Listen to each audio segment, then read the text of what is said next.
Bonjour à tous et à toutes, bienvenue dans l'univers jovial de Nicolas. Dans cette vidéo, je vais répondre à la question suivante. Comment guérir de la blessure d'abandon? C'est une question qui m'a été posée par une auditrice dernièrement et je vais y répondre avec plaisir car cette question, elle est posée par beaucoup de femmes aujourd'hui. Donc, puisque ça vous intéresse, demeurez à l'écoute.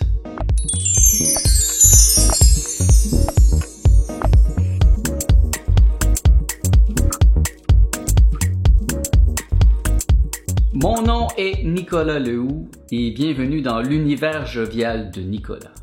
Dans toutes les vidéos que je mets sur ma chaîne YouTube, je vous propose un programme pour un nouvel univers, car une nouvelle ère nécessite une pensée nouvelle. Voici la question qui m'a été posée dernièrement. J'ai une blessure d'abandon. Géniteur jamais connu, père qui m'a élevé à l'attitude abandonnique, frère jaloux de l'amour que ma mère me portait et donc pervers avec moi et abandonnique, mère manipulatrice, narcissique, j'étais sa chose, plus dans mon arbre généalogique, beaucoup d'ancêtres avec de grosses blessures d'abandon côté mère, elle a été mise dans des orphelinats alors qu'elle avait ses deux parents, plus mon grand-père orphelin à 2 ans et du côté père orphelin à 14 ans. Ma petite fille intérieure souffre d'un grand manque affectif du masculin dès qu'elle trouve un masculin dont elle est amoureuse et qui la nourrit. Elle devient dépendante affective. Quand je suis célibataire, je ne ressens pas ce vide à nourrir, comme si la petite fille intérieure se rendormait et que la femme adulte qui s'aime prend le dessus et ne ressent pas ce problème. J'ai fait beaucoup de travail sur moi en développement personnel, kinésiologie, libération émotionnelle, EFT, EMDR, remonté même au fœtus que j'étais dans le ventre de ma mère, plus hypnose et auto-hypnose. Je me suis mise au polyamour pour travailler sur ma possessivité et jalousie. Beaucoup de progrès, mais toujours cette peur de l'abandon. Quand j'aime profondément un homme et ce besoin jamais assouvi de recevoir énormément d'affection et d'attention comme si cette petite fille intérieure en avait jamais assez. Comme si la blessure était trop profonde, immense pour être un jour guérie. Pourtant je m'aime, je m'estime, je connais ma valeur, la femme adulte. Mais je suis pollué par le fantôme de la petite fille intérieure qui réclame son dû. Pourtant, je parle à cette petite fille. Je lui dis que je suis là, que je l'aime. Que faire? Je ne me définis pas comme un guérisseur, donc je ne prendrai pas ici le point de vue d'un thérapeute, d'un psychologue, d'un psychiatre, etc. Je prendrai plutôt le point de vue de la philosophie, parce que pour moi, la psychologie et tous ses dérivés est encore dans l'enfance. La psychologie n'existe pas depuis très longtemps, alors que la philosophie existe depuis au moins 2500 ans. Donc les questions que les philosophes se sont posées depuis très longtemps sont toujours pertinentes et ce genre de questions que tu me poses a souvent été posé en philosophie. Tu me demandes comment guérir de cette blessure d'abandon. Je préfère t'aider à te libérer parce que en te libérant, en atteignant la libération, eh bien ces problèmes vont se régler d'eux-mêmes parce que ce ne sont pas des problèmes très très importants au niveau absolu. Je dois toutefois ajouter que c'est quand même un problème très courant aujourd'hui. J'ai souvent rencontré des femmes qui avaient ce problème et probablement que les hommes ont ce problème aussi avec leur mère. Pour moi, ça vient surtout du fait que les gens aujourd'hui ont des enfants alors qu'ils sont eux-mêmes des enfants. Donc, ils ne sont pas matures intellectuellement, spirituellement, émotionnellement. Donc, c'est évident qu'ils n'arrivent pas à enseigner à leurs enfants comment être des adultes matures.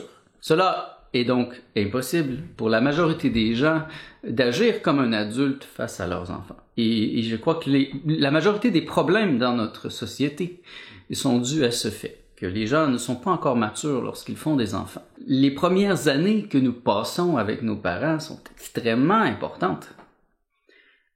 Si le père n'a pas été là, c'est évident que ça donne une déficience de l'animus, une déficience dans l'aspect masculin. Et après, c'est très difficile de régler ce problème. Ça, j'en suis très conscient parce que beaucoup de femmes sont entrées dans ma vie qui avaient ce problème. Et à un certain point, Même toutes les femmes qui entraient dans ma vie, avec qui j'étais en relation amoureuse, avaient ce problème. Et je me suis vraiment posé la question pourquoi et qu'est-ce que je peux faire? À un point tel que quand je me suis mis à un certain point à poser la question, quand je rencontrais une femme, quelle est ta relation avec ton père? Et donc, je prenais la réponse qu'elle me disait très au sérieux. Et si la femme me disait mon père est un salaud, je l'haïs, eh bien, déjà j'étais averti que ça n'allait pas être facile avec cette femme. Ça ne veut pas dire que c'est impossible, mais simplement que ça allait être plus difficile. Et à un certain point, je me suis vraiment changé. J'ai décidé que là, il fallait que je change ma vibration parce que c'était constant, toujours ce type de femme. Et j'ai vraiment bien réussi parce que la dernière que j'ai rencontrée, qui est dans ma vie depuis déjà plusieurs années, quand je lui ai posé la question, elle m'a dit « Mon père, c'est mon héros ». Jamais je n'avais entendu ça d'une femme. Et pour moi, ça voulait dire, regarde Nicolas, tu as réussi, tu as changé ta vibration, tu as réussi à enfin attirer au moins une femme pour laquelle son père est son héros. Et ça peut aider, parce que ma compagne peut maintenant aider mes nouvelles compagnes à mieux comprendre ces phénomènes de ressurgescence des émotions de l'enfance. L'exemple le plus difficile que j'ai eu dans ma vie, c'était il y a quelques années, j'ai rencontré une femme avec qui j'ai eu une courte relation. Elle avait 45 ans, elle était un peu plus vieille que moi. Et c'est ça, tout allait bien au début. Et là, je commence à sentir une présence masculine vraiment pas très positive. Je commence à voir un homme dans mes rêves qui était lié avec cette femme. Et moi, je suis un peu médium, donc j'ai commencé à voir qu'il y avait quelque chose qui se passait. Et je lui en ai parlé. Et c'est là qu'elle m'a raconté son histoire. Lorsqu'elle avait 5 ans, son père l'a violée. Et ça l'a beaucoup choqué, ça l'a beaucoup débalancé. Et puis vers l'âge de 10 ans, son père est revenu à la charge. Il a tenté encore de la violer. Mais là, elle l'a repoussé. Et tout de suite après, son père s'est suicidé. Il s'est tiré une balle dans la bouche. Paf! Et donc, c'était une femme qui était extrêmement traumatisée et qui avait vraiment un problème avec les hommes, comme tu peux l'imaginer. Et moi, j'arrive comme ça, elle voulait oublier ça. Et c'était une femme qui ne voulait pas voir la réalité, ne voulait pas voir ce problème. Et moi, j'arrive dans sa vie comme ça, médium, qui voit son père et qui lui en fait part. Et ça, c'était très douloureux pour elle, à un point où elle est partie. Elle est partie de ma vie. Parce qu'elle ne voulait pas confronter cet aspect. Et ça, c'est arrivé très souvent. Il y a beaucoup de femmes qui posent cette question que tu me poses, mais qui ne veulent pas vraiment, qui ne sont pas prêts à tout pour la régler. Et ça, c'est quelque chose qui est très important. Jusqu'à quel point tu veux changer les choses dans ta vie et est-ce que tu es prêt à tout perdre? Un autre exemple très intéressant, j'ai eu une relation assez longue avec une femme avec qui je suis encore ami, après plus de 20 ans. Et au début, elle haïssait son père. J'ai jamais vu quelqu'un haïr son père comme ça. Son père était parti, elle restait dans un autre pays. Son père était parti, il l'avait laissé seul avec sa mère et son frère. Il ne les avait pas aidés. Alors, elle avait beaucoup de ressentiment. Et même quand elle est venue ici rejoindre son père, il s'est passé des choses qui ne lui plaisaient pas. Donc, c'était vraiment intense. Et elle est venue rester avec moi. Et avec le temps, elle a eu l'exemple d'un homme heureux qui pouvait l'appuyer aussi dans ce qu'elle était vraiment. Et peu à peu, j'ai vu cette femme fleurir. Au début, elle était toujours habillée en noir, très gothique. Et avec le temps, peu à peu, des couleurs sont apparues. Et elle s'est mise à s'habiller en couleur. Elle s'est mise à s'épanouir. Mais c'était au contact d'un homme qui avait pas de déficience d'anima. Comme dans mon cas, ma mère a joué son rôle et donc je suis bien balancé. Donc, ma présence dans sa vie l'a beaucoup aidé. Et jusqu'à un certain point où j'ai même senti que c'était le temps pour elle d'avoir un autre compagnon parce que nous avions une relation ouverte. Et je l'ai redirigée vers un de mes amis. Et elle a préféré aller seulement avec lui et briser notre relation. Mais je l'ai toujours appuyée et j'ai toujours été heureux pour elle parce que je savais que c'était important d'appuyer. C'est ce dont elle avait vraiment besoin. C'est-à-dire un homme qui est là, qui l'appuie dans tout ce qu'elle est, dans ses décisions. Et même aujourd'hui, ils ont un enfant ensemble. Et elle demeure elle et son compagnon, ils demeurent des très bons amis que j'ai plaisir à rencontrer. À ta question, comment guérir de la blessure d'abandon? J'aimerais te renvoyer une question, c'est-à-dire à quel point tu veux changer? Parce que c'est ça la vraie question et je me suis rendu compte que la majorité des gens ne veulent pas vraiment changer. Ils veulent simplement attirer l'attention sur eux et avoir de l'attention en tant que victime. Et c'est ce qui se passe beaucoup dans notre société. Donc la vraie question, est-ce que tu es prêt à tout perdre? Parce que moi je ramènerais ça plutôt au niveau de la libération. Ce que tu veux, c'est te libérer. Et pourquoi pas, tant qu'à y être, atteindre la libération totale, c'est-à-dire l'illumination, l'éveil, un état où toutes ces choses ne seront plus importantes. Elles vont toujours être là, mais dans le grand tout que tu vas percevoir, ça va pas être d'une si grande importance que ça l'est maintenant. Si tu veux une réponse, la chose la plus simple à faire, ça serait de tout laisser et de venir vivre avec moi ici une relation amoureuse.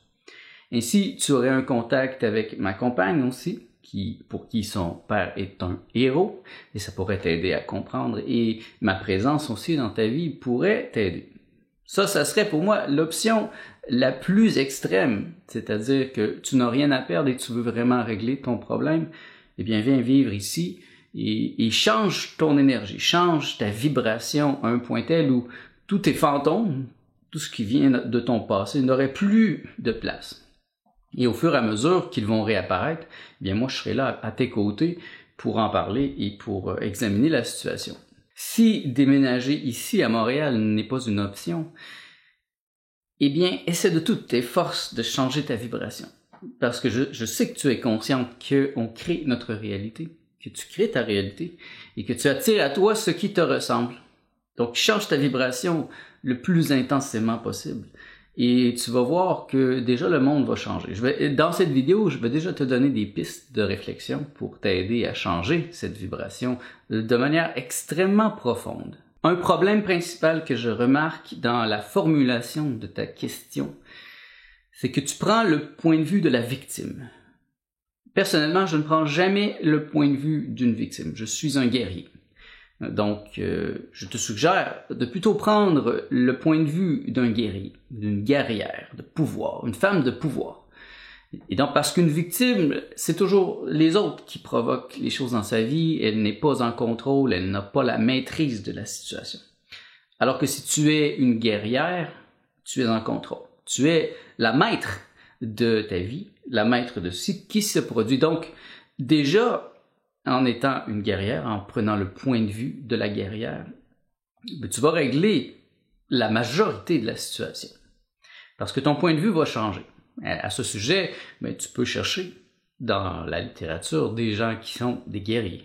Une de mes principales inspirations à ce sujet est bien sûr Carlos Castaneda. Mais puisque tu es une femme, tu pourrais étudier une de ses élèves qui s'appelle Florinda Donner.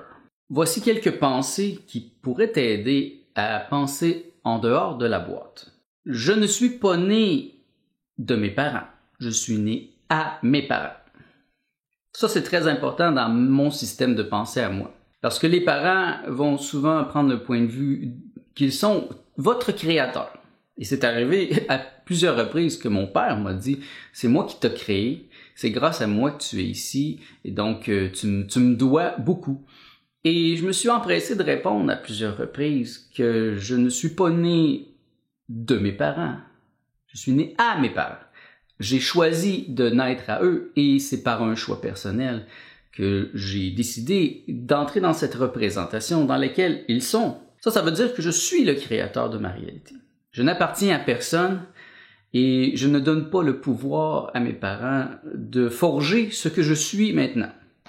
J'ai pris le temps de bien me reprogrammer pour enlever tout ce qui était finalement pas mes programmes. Parce que, évidemment, les parents ont un devoir au début de te donner une programmation de base. Et s'ils ne le font pas, comme ton père qui t'a abandonné, eh bien, ça crée une déficience. Mais il y a tout de même un enseignement qui se fait parce que l'autre parent, s'il est là, va prendre la situation en main, il va donner aussi un aspect. Et ça, c'est important. Tu n'es pas né de tes parents et ce ne sont pas tes parents qui sont responsables de ce qui t'arrive présentement.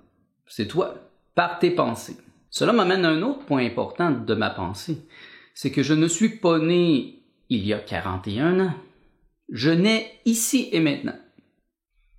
Tout se passe ici et maintenant dans ma pensée. Parce que je suis au 12e niveau de la pensée la majorité du temps et je vis dans l'absolu. Donc dire que ce qui t'arrive présentement est dû à quelque chose qui s'est passé il y a plusieurs années quand tu es né, à mon avis, c'est de mal comprendre le temps, mal comprendre la pensée, qui elle est hors du temps et de l'espace. Donc commence à réaliser que tu nais ici maintenant, que tu es en charge de la situation qui est ta vie et que ce qui se produit présentement est le résultat de tes pensées ici et maintenant, et non d'un karma ou d'un karma familial, de la réincarnation. Pour moi, la réincarnation ou le karma est la loi de ceux qui y croient. Donc si toi tu crois que ce qui t'arrive présentement est dû à une longue chaîne familiale, ton arbre généalogique, qui vient encore t'affecter, eh bien, c'est vrai dans ton cas. Et j'en connais beaucoup qui pensent comme ça. D'ailleurs, la majorité des êtres humains pensent comme ça. Et j'ai rencontré des gens avec qui je suis très proche qui pensent ainsi. Pour moi, c'est absurde, parce que je ne crois pas à la réincarnation, je ne crois pas au karma. Et le karma est très proche aussi du concept du péché. Ce sont tous des concepts qui sont liés au temps et à l'espace. Donc, le karma ou le péché est quelque chose que tu as fait dans ton passé et que tu en subis les conséquences présentement. Alors que pour moi, ce qui m'arrive est le résultat de mes pensées ici et maintenant. Et bien sûr, si ça fait des années que je pense mal à propos de quelque chose, par exemple, quelqu'un qui, depuis des années, a un problème de communication, eh bien, il va finir par développer un problème au niveau de la gorge, c'est évident, et peut-être même éventuellement un cancer de la gorge, si ça fait des années, mais toujours, ça sera toujours le résultat de ses pensées ici et maintenant. Parce que demain, c'est maintenant. Hier, c'est maintenant, au niveau absolu. Quand je t'ai demandé est-ce que tu as quelque chose à perdre, c'était dans cette optique du fait que tu dois revisiter ton système de croyances. Il y a probablement beaucoup de choses dans ton système de croyances qui ne t'appartiennent pas, qui viennent de tes parents, qui viennent de la société. Et puis, quand je parle de parents, là, ça peut être des parents qui sont morts aussi. Là. Quand tu parles de ton arbre généalogique, je connais beaucoup de gens qui sont des médiums. D'ailleurs, la majorité de mes clients sont des médiums. Donc, c'est évident qu'il y a la présence des invisibles toujours dans ta vie, qu'ils soient morts ou vivants. Et ça, c'est très important de voir l'aspect de la télépathie et de la communion qu'on a avec les gens qu'on aime, parce que ça donne une omniprésence de ces gens. Et si tu leur donnes le pouvoir d'influencer ta vie, d'interférer, eh bien, ils vont le prendre. Parce que les gens ne sont pas différents dans la mort que dans la vie. Donc, si tu as une mère contrôleuse et dans la vie, eh bien, quand elle va mourir, elle va encore venir te contrôler. Elle va toujours être là, jusqu'au jour où tu vas changer ta vibration. Et ça, je vais te donner quelques trucs tantôt pour changer radicalement ta vibration. Une autre idée importante dans mon système de croyance, c'est que l'amour est le principal obstacle à la réalisation. Puisque tu sembles me dire que ta mère, elle a joué son rôle, ta mère, elle était là. Donc, tu as eu de l'amour, beaucoup d'amour quand tu étais jeune. Et tu as peut-être manqué l'aspect de l'autorité du père, c'est-à-dire la structure, l'aspect rationnel. Et tu bases beaucoup tes principes sur l'amour. Mais pour moi, l'amour fait partie de l'ancien monde. L'ère de l'amour est terminée. L'ère de l'amour, c'est l'ère du Bouddha et de Jésus. Mais ce sont des êtres qui ont vécu il y a 2500 ans et 2000 ans. Et nous entrons maintenant dans l'ère du bonheur. Donc les grands maîtres qui vont passer maintenant sur la Terre ne vont plus parler de l'amour, ils vont parler du bonheur, de la félicité. Et ça, c'est très important parce que l'amour a causé beaucoup de problèmes sur la Terre, il en cause encore énormément. Combien de gens sont morts, ont été torturés à cause de l'amour? Et l'amour ne peut pas tout. Pour moi, l'amour est duel. Donc, tu aimes un objet. L'amour t'oblige à entrer dans la dualité. Alors que le bonheur est non duel. Donc, je suis heureux. Je n'ai pas besoin de rien pour être heureux. Donc, moi, je t'amènerais à changer ton système de croyance vers le bonheur parce que le bonheur va te libérer, va te rendre libre à 100%. Parce que, à un certain point, tu n'auras plus besoin de rien pour être heureuse. Et tu y es presque, selon ce que tu sembles me dire. Quand tu es célibataire, tu es heureuse. Mais dès qu'un homme entre dans ta vie, et si lui n'a probablement pas réglé ses problèmes affectifs, ça te ramène ces émotions, ça te ramène ces choses-là. Et là, tu retombes dans les vieux patterns de ta famille, de tes parents, du monde dans lequel on vit. Parce que finalement, la majorité des gens sont comme ça aujourd'hui. C'est ça le vrai problème de la vie sur la Terre. Moi, j'ai dû intervenir à plusieurs reprises. Quand je rencontre une femme, je lui dis que le plus important, c'est le bonheur. C'est pas l'amour. Parce que ça revient sans cesse pour les femmes que j'ai rencontrées, en tout cas. L'amour est très, très important. Alors que pour moi, l'amour est secondaire. Je dois, premièrement, me sentir heureux dans une relation. Et si je me sens bien, alors l'amour grandit tranquillement, comme un jardin, comme un beau jardin que je cultive avec le temps. Donc, plus j'ai d'expérience avec cette femme, plus je l'aime. Mais l'amour ne va jamais être au premier plan dans mes choix de vie, dans mes décisions, dans ce que je suis, parce que tu t'en rends compte, l'amour amène une certaine dépendance, parce que c'est pas l'amour compassion du Bouddha que les gens ressentent ici, c'est un amour possessif, un amour de manque, et ça, c'est étouffant. Et c'est important de s'éduquer à ce sujet. Moi, je me suis éduqué, et maintenant, je peux éduquer mes compagnes à cet aspect, et c'est un travail constant de ramener les gens qu'on aime à un système de croyance qui nous convient. Sinon, on laisse les gens nous programmer, et ça, c'est, pour moi, mortel. Dans ta question, tu me parles de ton arbre généalogique, de tous les membres de ta famille qui sont encore là présents, qui t'asphyxient et qui t'empêchent d'agir librement. Et ça m'est déjà arrivé, peut-être pas comme toi, mais quand même, c'était très intense et c'était à ma période où j'avais des expériences mystiques. Je commençais à faire beaucoup de rêves lucides et là, soudain, je remarquais qu'à tous les nuits, tous ces gens étaient là dans ma tête. Ils étaient là dans mes rêves. Et ils prenaient position. Parfois même, ils m'imposaient des choses. Et je rêvais souvent à la maison dans laquelle j'ai grandi, mes parents, mes amis proches. Et là, je me suis rendu compte que la connexion télépathique est extrêmement importante. Parce que moi, je suis télépathe, j'entends les gens penser, je sens les choses se produire. Donc, c'est important d'évaluer très clairement cet aspect si je veux être en paix, si je veux être libre. Et donc, j'ai posé la question à mon professeur de philosophie, ne sachant pas quoi faire. Et lui, il m'a suggéré de les tuer en pensée. Et ça, c'est un acte de pouvoir. Et beaucoup de gens sont choqués quand je parle de ça. Ils vont me dire « Oh, je leur donne de l'amour. » Mais l'amour ne peut pas tout. Et remarquez bien que certaines personnes, plus vous leur donnerez de l'amour, plus ils vont s'approcher de vous pour vous vampiriser.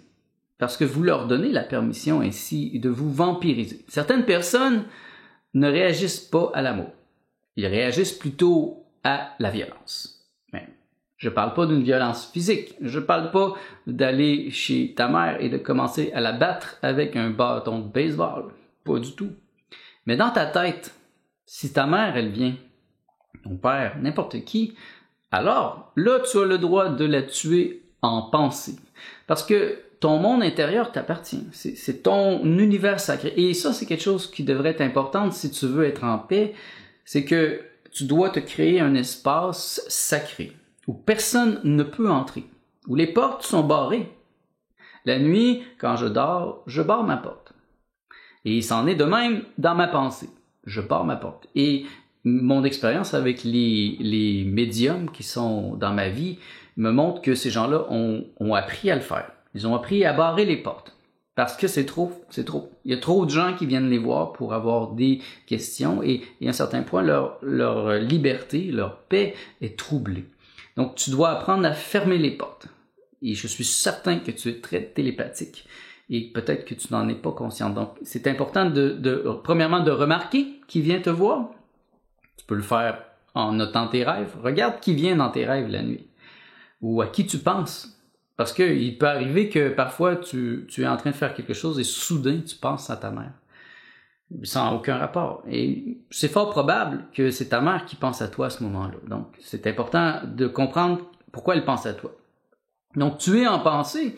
À cette époque-là, moi j'étais en train d'étouffer et je savais plus quoi faire. Donc j'ai commencé méthodiquement à tuer une personne par jour. Dans ma pensée. Et j'ai commencé par les gens les plus proches de moi, ma famille, chaque membre de ma famille, mes ex-compagnes, mes amis, des gens très proches qui m'empêchaient de respirer parce que je voulais me libérer complètement. Qu'est-ce que ça fait? Ça fait pas que tu vas faire du mal à cette personne, au contraire, c'est que tu rétablis le lien énergétique. Et ça, je l'ai vu chez des gens qui sont des praticiens énergétiques. Eux autres, ils vont appeler ça le nettoyage énergétique ou la coupure des liens émotionnels. Et ça fonctionne, mais tu dois vraiment en avoir l'intention. Et un bon exemple, c'est qu'une fois, j'en avais parlé à mon ancienne compagne et puis elle avait un problème avec sa mère. Parce que sa mère était très, très manipulatrice. Elle était aussi médium, donc c'était l'enfer pour elle. Et je lui avais dit à plusieurs reprises, tu l'as en pensée. Et c'était trop difficile, elle essayait l'amour. Et à un certain point, elle s'est rendue compte que l'amour ne fonctionnerait pas avec sa mère. Et là, elle s'est concentrée, elle a mis toute son intention, elle a tué sa mère en pensée. Au moment même où elle faisait ça, sa mère l'a appelée. On s'est regardé avec un clin d'œil. Et on a compris que ça avait fonctionné. Sa mère avait senti quelque chose. Elle ne savait pas quoi, mais sa mère avait senti quelque chose. Et ainsi, si tu fais ça avec tous les gens dans ta vie qui te causent présentement des problèmes, tu vas comme leur donner une distance. Tu vas les avertir énergétiquement. Et tu n'as même pas besoin de rien leur dire physiquement. Moi, j'ai jamais parlé de ça, de ces choses-là, aux gens que j'ai tués en pensée. Je n'ai pas eu besoin de le faire. Un exemple très intéressant, c'est que j'avais un ami il y a une dizaine d'années et on était très très proches. Mais à ce moment-là, il était très autodestructeur et il commençait sérieusement à mettre en danger des gens dans ma vie par ses actions, par ce qu'il était. Il a mis en danger une de mes compagnes et ça, j'ai pas trouvé ça très drôle. Donc j'ai décidé de le sortir de ma vie. Mais nous avions eu des expériences mystiques ensemble et nous étions connectés télépathiquement. Alors, malgré le fait que physiquement, je ne le voyais plus, il continuait à venir me voir dans mes rêves. J'ai dû l'avertir que, puisque je l'avais mis hors de ma vie physique, il n'était pas bienvenu dans mes rêves non plus, dans ma vie subtile, dans ma vie psychique. Et cet ami a compris. Je n'ai pas eu besoin de le tuer. C'est une des seules personnes que je n'ai pas eu besoin de tuer en pensée. Parce que, premièrement, j'ai pris l'aspect de lui parler, de lui dire, et il a compris. Et après quelques années, il a repris contact avec moi, et maintenant, nous sommes vraiment en bons termes. Je lui fais tellement confiance que je lui ai fait traduire mes livres en espagnol. Donc, j'ai 3 livres en espagnol qui ont été traduits par lui, parce que je sais que c'est un homme intéressant, intelligent, et qui me comprend. Et il me l'a démontré. Mais la majorité des gens ne comprendront pas cette approche gentille. Et dans un autre rêve, un autre ami de cette époque était venu me voir et lui, il était plutôt vicieux et pernicieux. Et il commençait vraiment à me déranger. Je lui ai dit, je ne veux pas que tu sois dans mes rêves, je ne veux pas que tu sois dans ma vie. Et il continuait à venir. Et même une fois, il a pris une chaise dans mes rêves, il donnait des coups sur le plancher pour me déranger. Et là, des gens sont intervenus. Mon maître spirituel de cette époque, Ken Wilber, est venu et il l'a attrapé par en arrière. Il l'a sorti de la pièce. Et c'est arrivé à 2-3 reprises que quand il venait dans mes rêves, des gens intervenaient. Donc je disais non, je veux pas que tu sois là. Et comme des bouncers, des gens venaient, ils le prenaient et le sortaient. Mais c'est que mon intention était claire. Ton intention est-elle claire? Ça, c'est ça la vraie question. Est-ce que tu veux vraiment que ces gens sortent de ta tête? Si oui, tu dois vraiment changer ta vibration au point que même dans tes rêves, automatiquement, tu seras capable de leur dire non, merci. Quand ton père qui t'a abandonné viendra te voir en rêve pour te contrôler ou pour te hanter, tu lui diras non merci. Je ne veux pas que tu viennes dans mes rêves, tu n'es pas bienvenu, à moins que je t'y invite. Et c'est possible de parler avec n'importe qui. Il suffit de prendre un téléphone, de l'appeler, comme on le fait dans le monde réel. Si tu veux parler à quelqu'un dans un rêve, tu prends ton téléphone, tu l'appelles, et je l'ai fait à plusieurs reprises pour recevoir des conseils. Je suis conscient que c'est très délicat. Ce que je te dis présentement te met probablement inconfortable parce que tu vois la difficulté que ça peut produire. C'est pour ça que je t'ai demandé, est-ce que tu as quelque chose à perdre? Et si tu as quelque chose à perdre, à mon avis, c'est impossible. Tu ne réussiras pas. Seule la personne qui est prête à tout peut réussir ce genre de culbute. Et moi, à cette époque, j'étais prêt à tout. Et je me suis ramassé à un point où j'étais vraiment complètement seul. J'étais dans une grande dévastation, un vide. Mais ce vide m'a amené une plénitude, une paix. Une paix profonde qui m'a permis de me connecter et de me donner un être. Et à partir du moment où je me suis donné un être, eh bien, j'ai pu laisser les gens venir à moi à nouveau. Et j'ai pu reprendre contact avec les membres de ma famille, les gens que j'aimais, mais ma relation n'était plus la même. Ils n'ont plus de contrôle sur moi. Et ça, je peux dire que plusieurs d'entre eux se sont essayés. J'ai un père qui est très, très fort mentalement, qui est conscient de sa force, de son intelligence, et il est très persuasif. Mais ça ne fonctionne pas avec moi. Et j'arrive à rester en paix malgré ces manipulations émotionnelles parce que ça ne me touche pas et parce que je me suis éduqué. Et l'éducation est importante. Tu dois d'abord t'éduquer, éduquer tes émotions. C'est l'école des émotions. Donc, par exemple, si tu viens vivre ici, je pourrais te présenter des gens qui ont passé par l'école des émotions, qui sont très éduqués émotionnellement et qui pourront t'aider aussi à comprendre qu'est-ce que je veux dire. Notamment, André Moreau et sa compagne, Jackie Lacourcière. Ce sont des gens qui ont une grande intelligence émotionnelle. Ça n'existe pas beaucoup dans notre monde. Des gens qui se sont éduqués émotionnellement, qui sont capables d'avoir plusieurs partenaires, de ne pas être jaloux. Je n'ai jamais été jaloux. Et pour moi, ça fait partie de la réalité du monde aujourd'hui de pouvoir vivre avec plusieurs partenaires, de pouvoir aimer plusieurs personnes.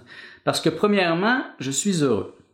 Et cette idée, tu pourrais peut-être l'écrire sur ton mur, non pas aimer pour être heureux, mais être heureux pour pouvoir aimer. Et si j'ai une suggestion à faire, c'est ça, c'est de trouver le bonheur, mais un bonheur absolu.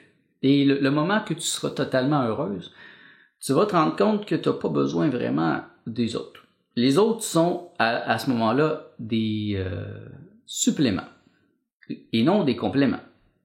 Et ça, c'est constamment, l'éducation doit toujours se faire, même avec ma compagne d'aujourd'hui, celle qui est le plus proche de moi. Je dois quand même toujours la ramener parce que pour elle, l'amour, c'est important. Et je dois lui rappeler que l'amour, c'est très important, mais le plus important, c'est le bonheur. Parce que si elle est avec moi, avant tout, c'est pour apprendre à être libre. Parce que l'amour, elle la connaît, elle sait c'est quoi l'amour. Et je sais que tu sais c'est quoi l'amour parce que ta mère, tu me dis qu'elle a été très présente. Donc, la mère, la fonction de la mère, c'est l'amour. C'est l'affection, la tendresse. Le père, et au contraire, c'est plutôt la structure, l'autorité. Bon, il y a des exceptions, mais en général, c'est le rôle du père et de la mère. Et même dans un couple gay, il y en a un qui va être un petit peu plus masculin et l'autre un peu plus féminin. Donc, ça va se balancer. Et je pense que c'est peut-être ce qui te manque, c'est cet aspect de l'autorité. Et bien sûr, tu fais en sorte que tu ramènes toujours dans ta vie des hommes qui ressemblent à ton père ou qui sont des fois le contraire. C'est un effet miroir très important. Regarde ton système de croyance en profondeur. Cela m'amène justement à la fin de ta question dans laquelle tu écris pourtant je parle à cette petite fille, je lui dis que je suis là, que je l'aime, que faire? Eh bien, peut-être que c'est le temps d'arrêter de te dire à cette petite fille que tu l'aimes. Elle le sait que tu l'aimes. C'est le temps de lui donner de l'autorité, de lui dire quoi faire, d'agir comme un père, d'agir comme une personne qui est en maîtrise de sa vie. Parce que l'amour ne peut pas tout.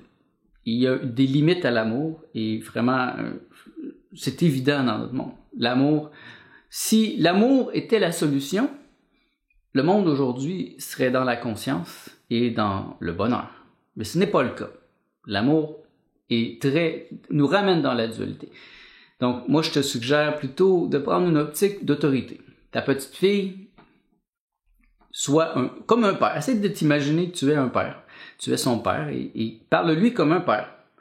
Et donne-lui une direction. Dis-lui quoi faire. Et tu vas voir qu'elle va changer. Et si elle t'écoute pas, ben, je sais pas, tue-la en pensée. Tue-la puisqu'elle semble te déranger, enlève-la. Parce que de toute façon, ce n'est pas un processus qui affecte des gens physiques dans ta vie, ce sont des processus psychiques. Et je sais que tu es consciente de ce dont je parle parce que tu sembles avoir étudié beaucoup la psychologie. Et tu vas voir que cet aspect va prendre moins d'importance. J'ai déjà donné cet exemple dans d'autres vidéos. C'est l'exemple d'un l'encrier. Ta pensée te semble très très forte présente parce que tu la vois dans un encrier, mais si tu la mets dans l'océan, si tu verses l'encre dans l'océan, elle va se diluer. Et donc, elle va même disparaître d'une certaine manière. Donc, au lieu d'étudier la psychologie ou tous des domaines connexes comme l'hypnose, etc., pourquoi ne pas commencer à étudier des maîtres spirituels ou la philosophie?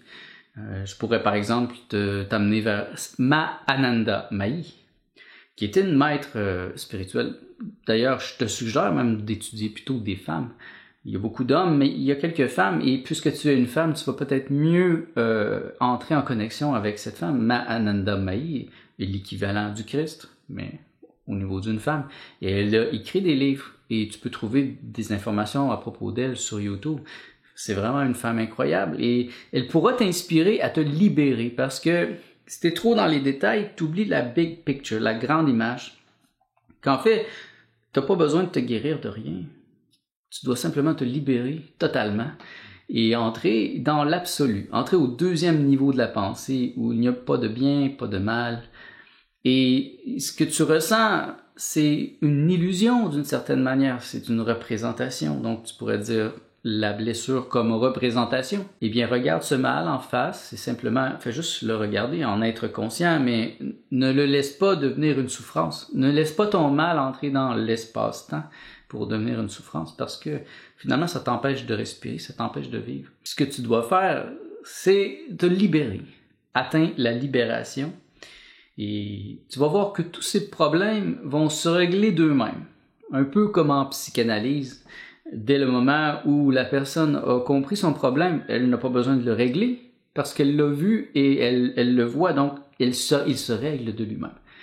Quand on atteint la libération, quand on se donne un être, on arrête de penser à faire des choses et on se laisse être. Et ce moment-là, tu vas voir que ton être va prendre toute sa place et il va t'amener à faire des choses que tu n'avais pas pensé. Peut-être que tu vas arrêter de faire ce que tu fais dans ta profession et tu vas changer de profession parce que ton être va t'emmener vers ce que tu t'es donné à être, ton antéléchie. C'est une très bonne question que tu m'as posée et je sais que mes réponses vont aussi être appropriées à plusieurs auditrices et plusieurs auditeurs, bien sûr. Et si ça vous a amené plus de questions, je vous invite à me les poser et de finalement créer une dialectique, un dialogue entre nous qui permettrait d'aller plus loin dans ce type de questions. Merci de m'avoir posé cette question. Et je souhaite que tu puisses atteindre la libération et que tu sois une femme heureuse et épanouie.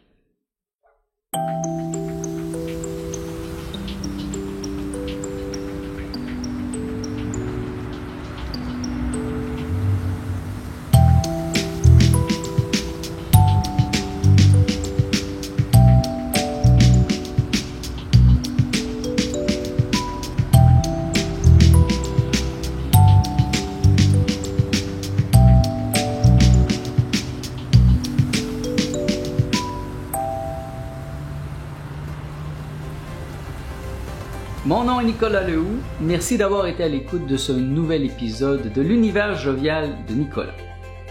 Si vous avez apprécié cette vidéo, eh bien je vous invite à me donner un pouce afin d'aider d'autres gens à trouver cette vidéo.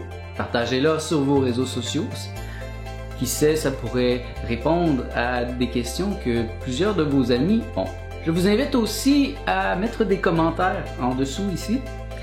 Et j'ai mis la question posée par cette auditrice. Et si vous avez des réponses aussi à cette question, n'hésitez pas à lui répondre et à proposer vos idées. Je crois que ça peut donner un débat très intéressant.